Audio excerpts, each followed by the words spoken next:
Selection 1. Pepita Talks Twice by Ofelia Dumas Lachtman. Pepita was a little girl who spoke Spanish and English. "Come, Pepita, please help us," people would say. Everybody called on Pepita to talk for them in Spanish and English, and she did what they asked without a grumble. Until today. Today she didn't want to help anyone. She wanted to get home before her brother Juan.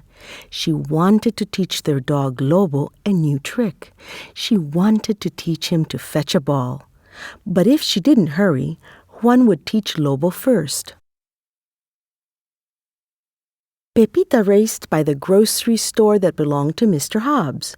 But not fast enough. "Pepita," Mr. Hobbs called, "come speak to this lady in Spanish.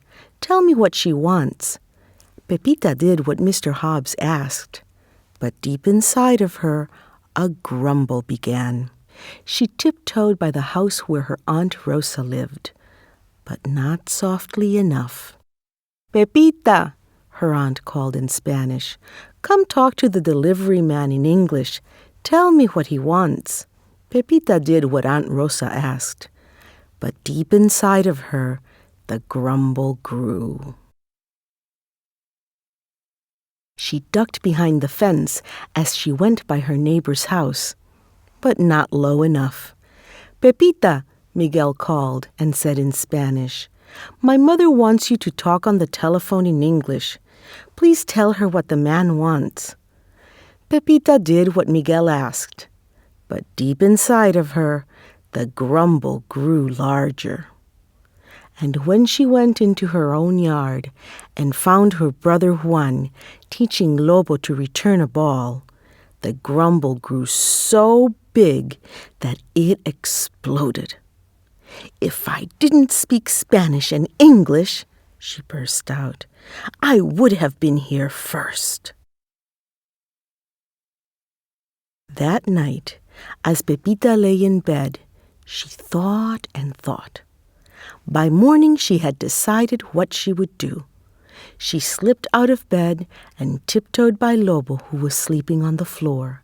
She hurried into the kitchen where her mother was cooking breakfast and Juan was eating. "I am never, ever going to speak Spanish any more," Pepita said loudly. "That's pretty dumb," Juan said.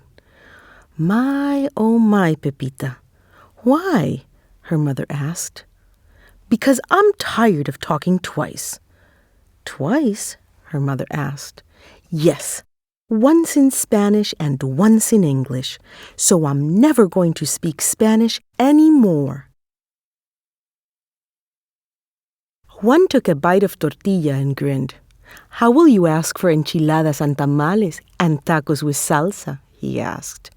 "They are all Spanish words, you know." "I will find a way," Pepita said with a frown. She hadn't thought about that before. After breakfast, Pepita kissed her mother, picked up her lunchbox, and started to school. Outside, she put her lunchbox down and closed the gate to the fence, but not tight enough. Lobo pushed the gate open and followed at her heels. "Wolf," Pepita scolded, "go home." But Lobo just wagged his tail and followed her to the corner. "Mr. Jones," Pepita said to the crossing guard, "will you please keep Wolf for me? If I take him back home, I'll be late for school." "I'll walk him home when I'm through," Mr. Jones said. "But I thought his name was Lobo." "No," Pepita said. "His name is Wolf now. I don't speak Spanish anymore."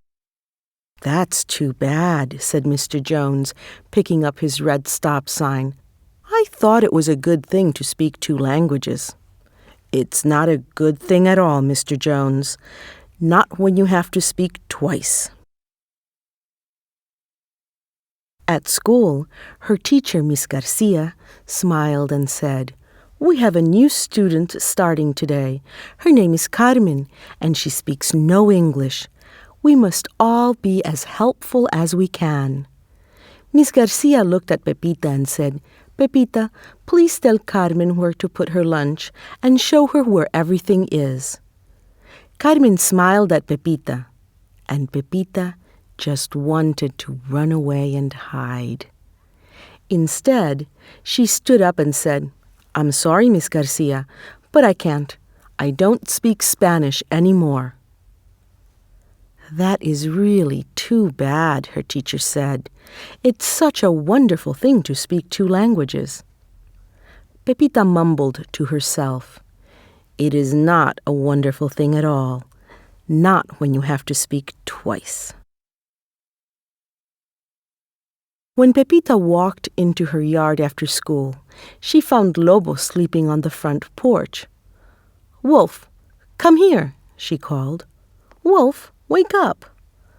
But he didn't open an eye or even wiggle an ear. From the sidewalk behind her, Juan shouted, "Lobo, ven acá." Like a streak, Lobo raced to the gate and barked.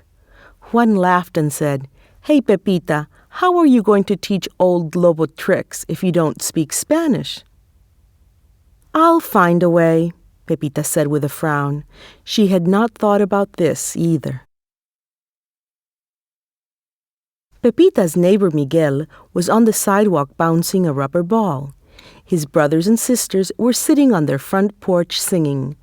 When they saw her, they called, "Come, Pepita, sing with us." "I can't," she called. "All of your songs are in Spanish, and I don't speak Spanish anymore."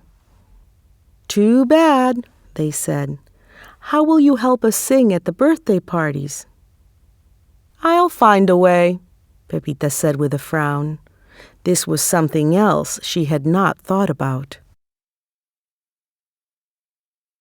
At the supper table, Pepita's mother told everyone that Abuelita, their grandmother, was coming the next day. Abuelita says she has a new story for Pepita. Juan laughed. "Abuelita tells all her stories in Spanish. What are you going to do now?" "Nothing," said Pepita. "I can listen in Spanish." "¿Qué pasa? ¿Qué pasa?" Pepita's father said. "What is going on?" Pepita swallowed hard. "I don't speak Spanish anymore, Papa," she said. "Too bad," her father said. "It's a fine thing to know two languages." "It's not a fine thing at all," Pepita said, and then stopped. Her father was frowning at her. "She even calls Lobo Wolf," Juan said. "Wolf?" her father said, and his frown grew deeper. "Well, then, Pepita, we'll have to find a new name for you, won't we? How will you answer to Pepita if that is no longer your name?" "I'll find a way," Pepita said with a long, sad sigh. This was something she had never, ever thought about before. That night, when she went to bed, Pepita pulled the blankets up to her chin and made a stubborn face. "I'll find a way," she thought. "If I have to, I can call myself Pete. I can listen in Spanish.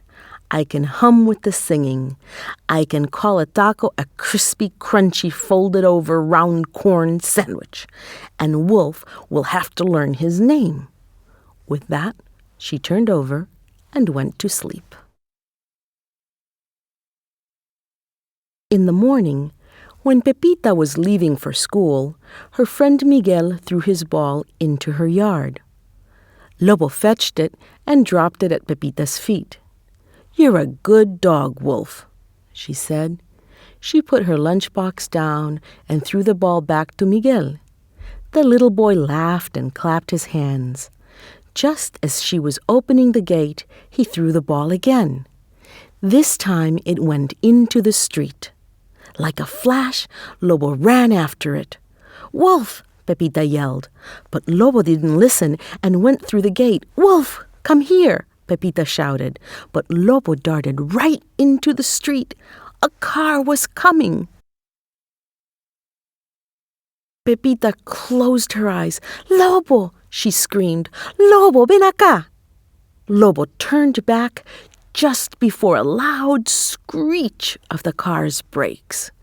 Pepita opened her eyes in time to see the ball roll to the other side of the street. A red-faced man shouted out the window of the car, and Lobo raced back into the yard. Pepita shut the gate firmly behind Lobo and hugged him. "Lobo, oh Lobo, you came when I called in Spanish." She nuzzled her face in his warm fur. "I'll never call you Wolf again," she said. "Your name is Lobo, just like mine is Pepita. And oh, Lobo, I'm glad I talked twice. It's great to speak two languages."